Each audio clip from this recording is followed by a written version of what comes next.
लोग प्रोग्रामिंग सीखना स्टार्ट तो करते हैं लेकिन फेल हो जाता है। एक ऐसा रीज़न जो आपको शॉक कर देगा। बेसिकली जब भी लोग प्रोग्रामिंग सीखना स्टार्ट करते हैं, जो न्यू बिगनर्स होते हैं, वो उनके अंदर कंसिस्टेंसी नहीं होती। वो एक दिन प्रैक्टिस करते हैं, थक जाते हैं, 6 दिन के बाद 7वें दिन दोबारा प्रैक्टिस करते हैं।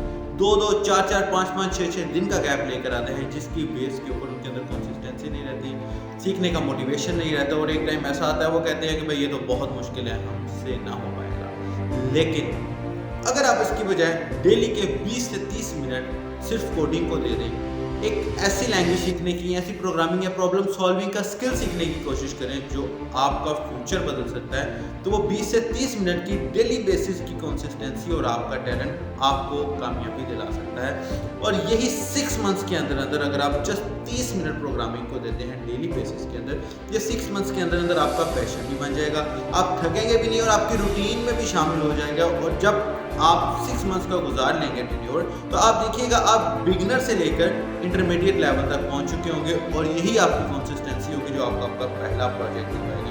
और पहले प्रोजेक्ट के बाद अगर अपने आप के साथ आप सिंसियर हैं, अपने स्किल के साथ आप सिंसियर और सबसे बड़ी बात अपने फ्यूचर के साथ आप सिंसियर हैं, तो you will get too much projects, तो आपको बड़ी बड़ी कंपनीज बनाने पर मजबूर कर देगा। तो आज ही शुरू करें और अपने आप को मोटिवेट रखें कि भाई आज से 6 माह के बाद मैं एक अच्छा प्रोग्रामर बनने की तरफ चला जाऊंगा।